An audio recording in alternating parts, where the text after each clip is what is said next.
Bali gusto ko lang i-share sa inyo kung ano yung aking ginagamit na pang video sa aking mga ina-upload na video sa Facebook at sa YouTube.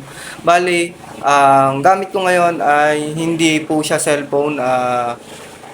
Ang gamit ko po ay ito, ang GoPro Hero 8 Black. Ayan, kung makikita nyo. Hindi po ako gumagamit. So, ayan, at hindi po ako gumagamit ng cellphone na pang-upload natin kasi maalog po yan pag habang nag-drive tayo ng motor. Ayan, makikita nyo naman sa video ko na to.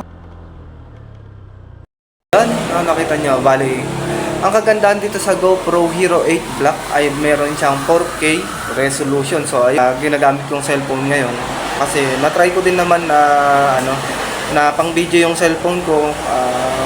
Oo, medyo malinaw siya pero ang kagandahan kasi dito sa GoPro Hero 8 Black, pwede yung pag nag-video kayo, pwedeng super wide, and wide lang, katulad ng linear or narrow, yan. Pwede po kayo mamili sa pictures. Malinaw yung kuha ng ating video, ayan, katulad ng mga video ko na mga in-upload. Ayan. Ito nagamit sa helmet, yung para makakuha ng video sa daan pag ako'y nagra-rides, yan. Katulad na lang pumunta ako dito sa may Sea of Clouds, yun. Ito yung gamit ko. Guys, bali papakita ko sa inyo kung ano yung settings ng GoPro Hero 8 Black. Guys, kung makikita nyo, ayan. Meron na rin yan pwede sa slow-mo. Yan. Ito yung gamit ko kung gano'n siya kalinaw. Hindi nga lang talaga makuha dito. Ayan o, kasi malayo. Cellphone gamit ko. Ayan o. Yan. Pwede kayo mamili pag magte-take kayo ng video. Ayan, standard na 1080.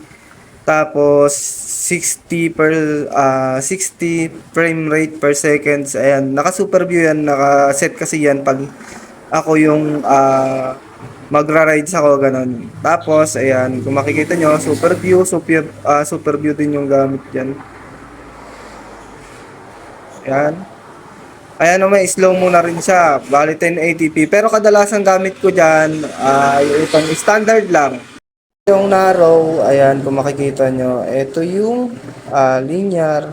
Ayan, linear. Ayan.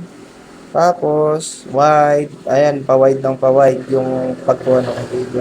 Kasi yan, hanggang sa limit yung focus niya. Bale, ang kagandahan dito kay GoPro Hero 8 Black, ayan, kung makikita nyo, pwede rin siyang pang-take ng photos. Hindi lang po siya pang video, pang-take pa siya ng photos. Ayan, photos, tapos sa time-lapse, ayan o, yung 2.0 na time-lapse niya. So, ganyan. Sa kagandahan dito ay Type-C na rin yan. Ayan, tapos yung lagay ng memory card, makikita nyo, andyan din. Kasi yan, makikita rin sa harap pag naka-on siya. May nakalagay na ganyan, no? 12 MP sa camera. Ayan. Si GoPro Hero 8 Black ay nilabas, nirelease sa Pilipinas noong October 1 na 2019. At ang naging price niya is 18,000 pesos. At depende yon sa mga kasamang accessories. Yun nga, bali, highly recommended. Marami akong napanood sa video.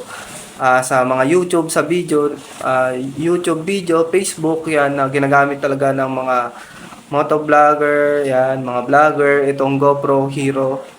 Yan, yung brand na yan. Bali, napakaganda kasi ng kanyang video, kuha ng video. Shoutout nga pala sa nagpamana sa akin nitong camera, si Sir Christian, ayan, motovlog.